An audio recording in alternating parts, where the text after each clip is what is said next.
ایک صبر، تو جب ہم وہ اٹھاتے ہیں تو ہمارے مسل چیختے ہیں، پھر ہم اٹھاتے ہیں تو ہمارا جسم خوبصورت بنتا چلا جاتا ہے۔ اور اگر یہ نہیں کرتے ہیں تو پیٹ آگے بڑھ جاتا ہے، جوانی میں ہی بوڑھے ہو جاتے ہیں۔ تو ایسے ہی جب آپ اپنی روح پر صبر کی برداشت ڈالتے ہیں تو وہ روح اندر سے نا پھولتی ہے، پھیلتی ہے اور ایک طاقت بنتی ہے، اور وہ ایسی طاقت بن جاتی ہے جو آپ کی مجلس میں بھی بیٹھے گا نا، اس کی بھی زندگی بدل جائے گی بغیر بولے۔ چپ رہنا سیکھو۔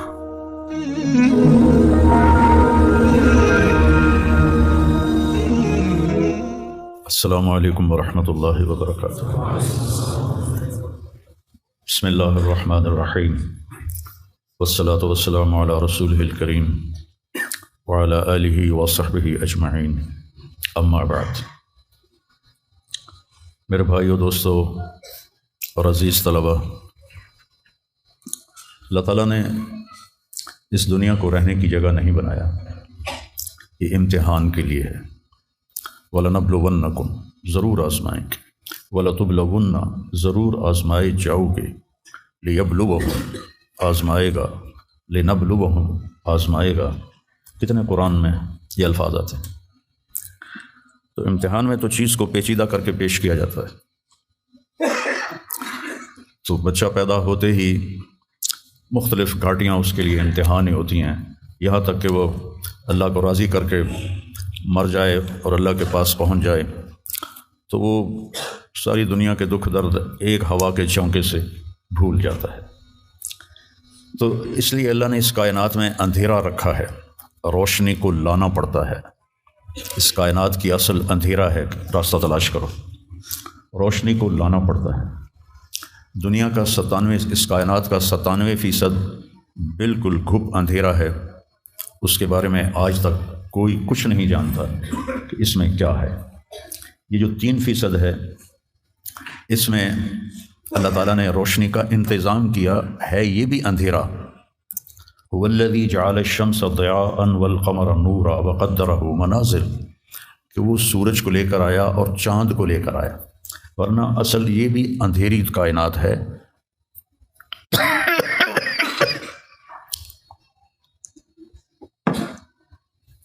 وَآیَةٌ لَهُمُ اللَّيْلُ نَسْلَخُ مِنْهُ النَّهَارَ فَإِذَا هُمْ مُظْلِمُونَ۔ سورہ یاسین کی یہ آیت بتلاتی ہے کہ اللہ نے ایک بڑی خوبصورت تشبیہ دی ہے بات کو سمجھانے کے لیے۔ جانور کی جب کھال کھینچی جاتی ہے تو اندر جو کچھ ہوتا ہے وہ باہر آ جاتا ہے۔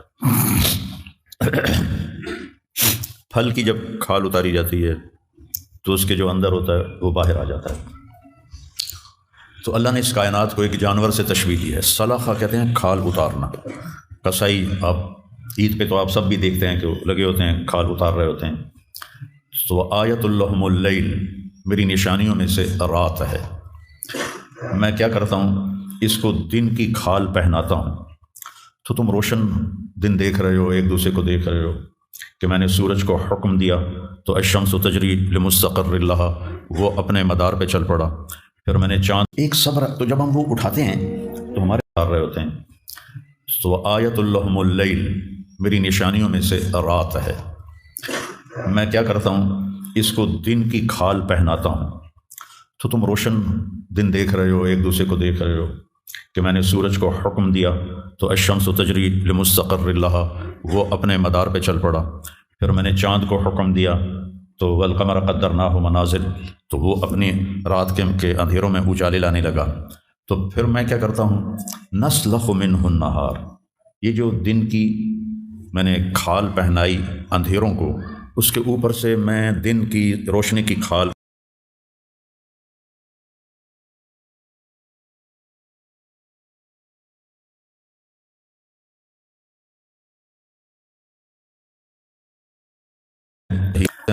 پریشانیاں رکھ دیں۔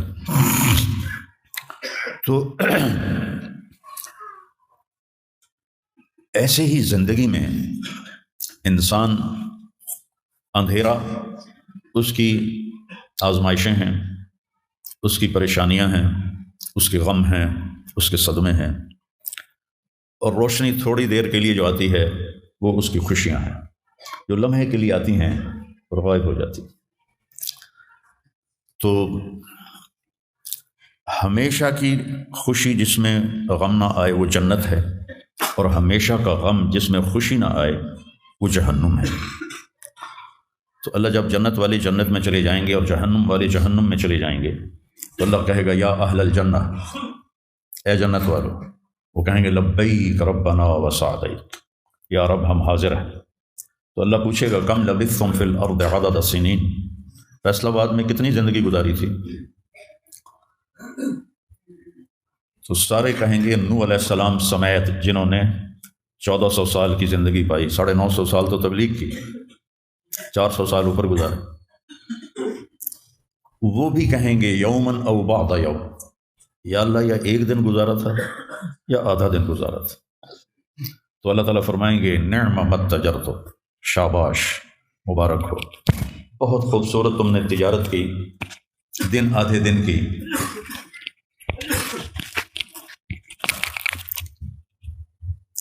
بہت بڑھیا تجارت کی تم نے، دن آدھے دن میں اپنے نفس کو مار لیا اور اپنی خواہشات پہ قابو پا لیا۔ تو آج تم نے کیا تجارت کی ہے؟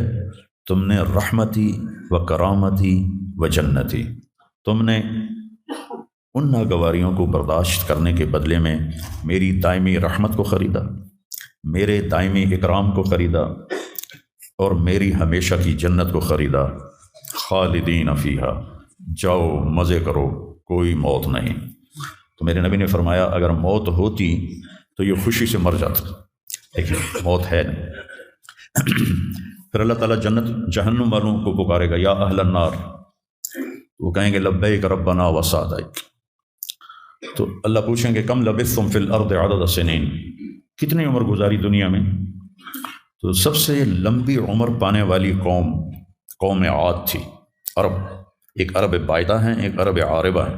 عرب بائدہ وہ ہیں جو مٹ گئے، ان کا نشانی نسلیں ختم ہو، اس میں قوم عاد ہے۔ ان کا بچہ ابن کثیر نے لکھا ہے 300 سال میں بالغ ہوتا تھا۔ ہماری 300 سال میں 6 نسلیں ختم ہو جاتی ہیں، وہ 300 سال میں بالغ ہوتے تھے۔ 500 600 سال 800 700 سال ان کی اوسط ان کی عمریں ہوتی تھی، اور بوڑھے نہیں ہوتے تھے۔ ایسے درخت کو پکڑ کے اکھاڑ کے پھینک دیتے تھے، ایسے پکڑ یوں اکھاڑ کے پھینک دیتے، جیسے ہم تیلے کو اکھاڑتے ہیں تو پورے درخت کو اکھاڑ دیتے تھے۔ تو اتنی لمبی زندگی گزارنے والی قوم، اور باقی سارے اہل جہنم کہیں گے یومن او بعض یوم، یا اللہ ایک دن، اور دوسرے کہیں گے نہیں غلط کہہ رہے ہیں، آدھا دن، آدھا دن، لم یلبثوا الا عشیۃ او ضحاہا۔ تو اللہ تعالیٰ فرمائیں گے بئس ما اتجرتم فی یوم او بعض یوم، کیا گھاٹے کا سودا کیا تم نے دن آدھے دن کے بیچ۔ جس کو اللہ گھاٹا کہے وہ گھاٹا ہے، یہاں کے گھاٹے تو اوپر نیچے ہوتے رہتے ہیں۔ تاجر کو ایک سیزن میں نقصان ہوتا ہے، اگلے سیزن میں اللہ اس کو ڈبل نفع دے دیتا ہے، اللہ کا نظام ہے۔ کتنا برا سودا کیا تم نے دن آدھے دن کا۔ غضبی، میرے غضب کو خریدا، سخطی، میری ناراضگی کو خریدا، ونار جہنم، اور جہنم کی آگ کو خریدا، خالدین فیہا، پڑ جاؤ ہمیشہ کے لیے۔ تو میرے نبی نے فرمایا لو کان الموت لماتوا طرحا، اگر موت ہوتی تو یہ غم سے مر جاتا۔ اور جنت والے لو کان الموت لماتوا فرحا، اگر موت ہوتی تو وہ خوشی سے مر جاتا۔ تو ابدی خوشی جنت میں ہے اور ابدی غم جہنم میں ہے۔ ابھی ایک آیت پڑھی تھی مولوی نعمان نے، لہم ما یشاءون فیہا ولدینا مزید، جنت میں جو کچھ تم چاہو گے تمہیں ملے گا، جتنا چاہو گے اتنا ملے گا، جس وقت چاہو گے اس وقت ملے گا۔ پھر جہاں تمہاری سوچ بھی نہیں ہے وہاں سے ہم مزید دینا شروع کریں گے اور دیتے جائیں گے، نہ زندگی ختم ہوگی نہ اللہ کی عطا ختم ہوگی۔ ایک چیز کو ہم دنیا میں چاہے کتنی خوبصورت ہو، کچھ دن کے بعد اس کی کشش ختم ہو جاتی ہے، کیونکہ اس کا حسن ٹھہرا ہوا ہوتا ہے، ٹھہرا ہوا ایک ہی جگہ ہوتا ہے، اور پھر کٹنا شروع ہو جاتا ہے، کٹنا شروع ہو جاتا ہے۔ لیکن جنت میں کیا ہوگا؟ میرے رب کی عزت کی قسم جو سن رہا ہے، اگر آپ ایک ٹہنی کو بھی دیکھنا شروع کرو گے نا ٹہنی، ایک ٹہنی، پورا درخت نہیں، ایک ٹہنی، تو اس کو بھی ہزاروں سال دیکھتے رہو گے تو آپ کا جی نہیں بھرے گا کہ اللہ اس کے حسن کو بڑھاتا رہو، بڑھا رہا ہوگا، بڑھا رہا ہوگا، بڑھا رہا ہوگا، بڑھا رہا ہوگا۔ اپنی بیوی کو، جنت کی حور کو لاکھوں سال ایسے بیٹھ کے دیکھتے رہو گے تو تمہارا دل نہیں بھرے گا کہ اس کا حسن ہر لمحے پہلے سے اوپر، پھر اس سے اوپر، پھر اس سے اوپر، پھر اس سے اوپر، اور پھر آگے کوئی حد ہی کوئی نہیں۔ یہاں تو حد ہے نا، اس کے آگے کوئی حد ہی کوئی نہیں ہے۔ لہٰذا کئی بچے پوچھتے ہیں جنت میں ہمیشہ رہیں گے تو پھر کیا کریں گے، بور نہیں ہو جائیں گے؟ میں کہا بیٹا آپ لوگ دنیا کی زندگی پہ قیاس کرتے ہو کہ بور ہو گئے۔ تو میری بہن کے بچے چھوٹے تھے تو جب وہ کچھ کھیل کھول کے تھک جاتے تو پھر ماں سے کہتے اب کیا کریں، اب ہم کیا کریں؟ تو وہ ہم نے دنیا پہ قیاس کیا ہوا ہے کہ جیسے یہاں بور ہو جاتے ہیں، ایک لمحے کے کروڑویں حصے میں بھی اللہ کی عطا ایسے جا رہی ہوگی، ایسے جا رہی ہوگی، ایسے جا رہی ہوگی۔ تو لہٰذا آپ کسی چیز سے بھی آپ کا دل نہیں بھرے گا، چاہے آپ کھربوں، دیکھو کھربوں اربوں جو ہے نا یہ دنیا کے لیے ہیں، وہ ان کی کوئی حیثیت نہیں ہے، یہ تھوڑا سا اوپر جا کے ویسے ہی ٹائم ختم ہو جاتا ہے، ٹائم میں تو اللہ نے ہمیں باندھا ہے۔ تو ولدینا مزید، یہ جنت والوں کے لیے سب سے اعلیٰ درجے کی آیت ہے کہ لہم ما یشاءون فیہا ولدینا مزید، جو چاہو گے پاؤ گے، اور پھر ہم مزید۔ ایک حدیث بھی یاد آ گئی، ایک جنتی ایسے بیٹھا ہوگا ایک لگا کے اپنے تخت پر، تو سامنے ایک منظر ہوگا، اس کو دیکھنے کے مزے لے تو اس کو سال ہا سال گزر جائیں گے۔ تو اللہ کہیں گے میرا بندہ تھا ہکو شاید جی پھنس گیا ہے نا، کوئی اور شاید بھی کھاؤ، تو اس کے ایسے بیٹھا ہوگا تو اس کے کندھے پہ ایسے کوئی ہاتھ مارے گا، تو ایسے یوں پیچھے مڑ کے دیکھے گا تو ایک لڑکی کھڑی ہوگی جس نے 100 جوڑے پہنے ہوں گے، اور ان جوڑوں میں اس کا پورا جسم چاندی کی طرح، شیشے کی طرح چمک رہا ہوگا۔ جب اس کے چہرے کو دیکھے گا تو ان گالوں میں اسے اپنا چہرہ نظر آئے گا، ایسا شفاف ہوگا یہ۔ جب اس کے سینے پر نظر پڑے گی تو اس میں اپنا چہرہ دیکھے گا، جب اس کے پیٹ پر نظر پڑے گی تو اسے اپنا چہرہ نظر آئے گا، تو انہیں کملا ہو جائے گا۔ تو وہ کہے گی اما لک فینا من رغبۃ، آپ کو میری ضرورت ہے؟ کہے گا بلا، کیوں نہیں، پر تو ہے کون، میری جنت کی تو نہیں ہے، یہ جو 72 حوریں ہیں یہ تو شروع میں ہیں، پھر تو ملتی ہی رہیں گی، ہر نعمت، صرف حور نہیں، ہر نعمت ملتی رہے گی۔ تو وہ کہے گا بلا لیکن من انتی، جی تو بڑا چاہ رہا ہے لیکن تو ہے کون؟ وہ کہے گی انا من اللواتی قال اللہ تعالی ولدینا مزید، میں ان میں سے ہوں جن کے بارے میں اللہ کہتا ہے ولدینا مزید، ولدینا مزید، ولدینا مزید، ہم پھر تمہیں اور بھی دیں گے، اور بھی دیں گے، اور بھی دیں گے۔ یہ چند دن ہیں، گزار لو، میری مان۔ جہنم والوں کے لیے سب سے خوفناک آیت ہے فذوقوا فلن نزیدکم الا عذابا، ان کا عذاب ایک جگہ پہ نہیں ٹکا ہوگا، بڑھتا جائے گا، بڑھتا جائے گا، بڑھتا جائے گا۔ فیعذبہ اللہ العذاب الاکبر، عذاب اکبر کہنے والا اللہ اکبر ہے تو کتنا بڑا ہوگا۔ النار الکبریٰ، بہت بڑی آگ۔ جہنم سے کسی کو نکال کے دنیا کی آگ میں لٹا دیا جائے تو وہ ایسی گہری نیند سوئے گا کہ اس کی آنکھ ہی نہیں کھلے گی، وہ اسے ٹھنڈک محسوس ہوگی۔ اور جہنم کی دیوار میں سوئی کے ناکے کے برابر سوراخ ہو جائے تو اس سے جو چنگاری نکلے گی پوری دنیا کو راکھ بنا دے گی۔ اللہ ہماری حفاظت فرمائے۔ تو یہ پیپر ہے۔ تو اللہ تعالیٰ کو جو چیز سب سے زیادہ پسند ہے ایمان کے بعد، لا الہ الا اللہ محمد رسول اللہ کے بعد، وہ بندے کا صبر ہے۔ وَلَنَبْلُوَنَّكُمْ بِشَيْءٍ، تھوڑا سا، من الخوف والجوع، بھوک، وَنَقْصٍ مِّنَ الْأَمْوَالِ وَالْأَنفُسِ، مال اور جان میں کمی۔ پھر کیا ہے؟ والثمرات، اور کاروبار میں کمی، کھیتیوں میں کمی۔ پھر کیا کرو؟ وَبَشِّرِ الصَّابِرِينَ، وَبَشِّرِ الصَّابِرِينَ، صبر والوں کو بشارت دے دو۔ اولئک علیہم صلوات، ان کو اللہ شاباش دے رہا ہے۔ صلوات کا ترجمہ میں کرتا ہوں شاباش، کہ اللہ کہہ رہا ہے شاباش، واہ واہ، کیا کہنے، ورحمہ، اور رحمت بھیج رہا ہے۔ وَأُولَئِكَ هُمُ الْمُهْتَدُونَ، اور یہی ہیں ہدایت یافتہ۔ ایک دفعہ ابن القیم رحمہ اللہ کی اب تو نہ کتاب یاد ہے نہ پڑھا یاد ہے، سوائے ایک فغان بے شرر سینے میں باقی رہ گئی، سوز بھی رخصت ہوا جاتی رہی تاثیر بھی۔ تو انہوں نے تمام صفات ایمان کے ساتھ صبر کو قرآن سے دکھایا تھا۔ ایمان کے ساتھ صبر، نماز کے ساتھ صبر، روزے کے ساتھ صبر، ذکر کے ساتھ صبر، جہاد کے ساتھ صبر، انفاق کے ساتھ صبر، تبلیغ کے ساتھ صبر، ہر چیز کے ساتھ صبر صبر صبر صبر صبر۔ صبر انسان کے ایمان میں ایسے ہے جیسے جسم میں روح ہوتی ہے، روح نکل جائے تو جسم میت ہوتا ہے، ایمان میں سے صبر نکل جائے تو صبر بے جان ہو جاتا ہے۔ وَاسْتَعِینُوا بِالصَّبْرِ وَالصَّلَاةِ، مجھ سے مدد طلب کرو صبر اور نماز سے۔ پھر آگے کہا ان اللہ مع الصابرین، میں نمازیوں کے ساتھ نہیں، میں صبر والوں کے ساتھ۔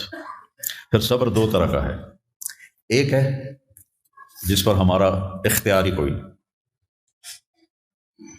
میرے سر میں درد ہے، اب بھی درد کے ساتھ بول رہا ہوں، ان بچوں کو چھٹیاں ہونے والی ہیں اس لیے تھوڑی بات ان سے کہہ رہا تھا کہ تھوڑی تمہیداً کچھ اور باتیں آ گئی، تو میں کیا کروں؟ کسی سے لڑائی کروں؟ کسی ڈاکٹر کا گریبان پکڑوں؟ میرے لیے صبر کے سوا چارہ کوئی نہیں، مجھے صبر ہی کرنا ہے، اور اپنا دوا کھانی ہے، اگر اللہ اس میں شفا ڈال دے تو اس کی مرضی، نہیں ڈالی تو بھی اس کی مرضی پر راضی۔